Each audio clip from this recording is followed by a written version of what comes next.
Welcome back, everyone. Have you ever felt trapped in a cycle of negative thinking? Maybe constantly aligning yourself with the worst possible things that have happened to you or could happen? You're not alone if that's the case. According to today's guest, a self-defeating mindset has really taken over much of our culture, from social media trends to the entertainment industry. But she has some steps to embrace the power of possibility in our lives. Judy Wilkins-Smith is a motivational speaker and also the author of Decoding Your Emotional Blueprint, a powerful guide to transformation through disentangling multi-generational patterns. Welcome, Judy. We're so glad that you're here with us today. Can you start with a little bit of context for us? Why do you think we're bombarded with the idea that it's our trauma that defines us? Yes, and we have been for a long time, right? Trauma is one half of the picture. So you don't just inherit your physical DNA, you also inherit your emotional DNA.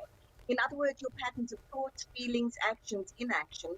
And so quite often we think, this is it, this is the life I've got, I'm a victim, I'm done. So that's where that comes from. But thankfully, it doesn't have to end there, right? Do you think maybe the phenomenon of identifying with trauma has been amplified maybe by social media? Or do you think it's more part of our culture? Maybe even some would say evolution in one form or another? Yeah, I would say, look, everything's an evolution, and I would say that social media has really amplified it and it actually helps us because they're showing one side of the coin. But what they're not doing is saying or showing that there's another side of the coin, and it's that possibility piece.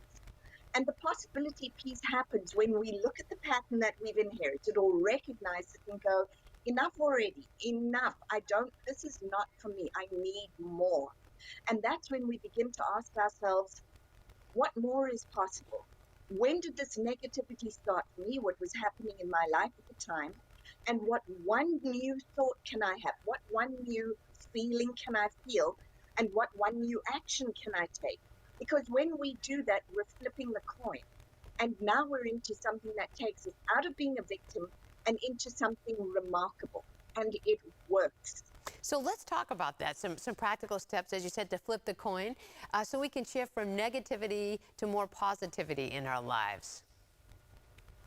Absolutely. So what you want to do is take a place where you feel stuck or sad or miserable or any one of those, and sit down and write down all your thoughts, all your feelings, all your actions that you take around that reinforce it. And then ask yourself, when did that begin for me?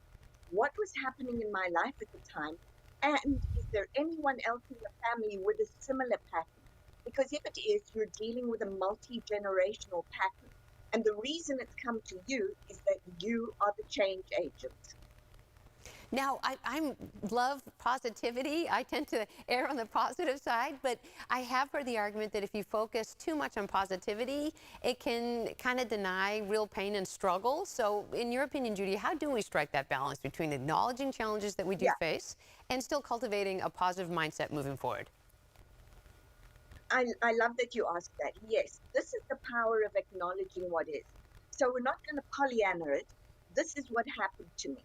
When you can look at even the worst thing straight in the eye, that's when you can begin to shift because you've acknowledged it, you've given it a place, and now it's time to ask, am I stuck here or can I have one new thought, just one new thought that shows me that something different is possible?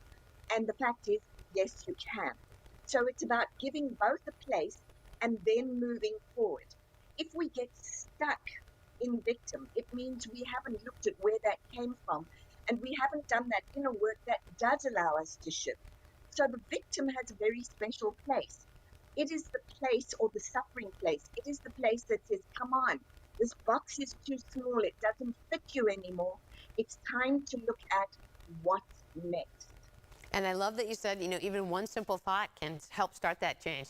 How can we move, you think, from suffering greatly to, as you called it, investing in our greatness? I think that's a great mind shift. So the suffering greatly is what purpose has this serve? What is the gift in this? And there is always, always a gift. And what is the step forward? So you've always got two patterns. One that's trying to stop, which is the suffering, and one that's trying to start. When you can give the one its place and then invest in the other. And again, one new thought, one new feeling, because as soon as the brain tells the body a story that the body can believe, we begin to shift. Often we do that negatively, but we are absolutely capable of doing that positively. Thank you so much. Really appreciated visiting with you today, Judy. And for more on Judy's work, you can go to judywilkinssmith.com.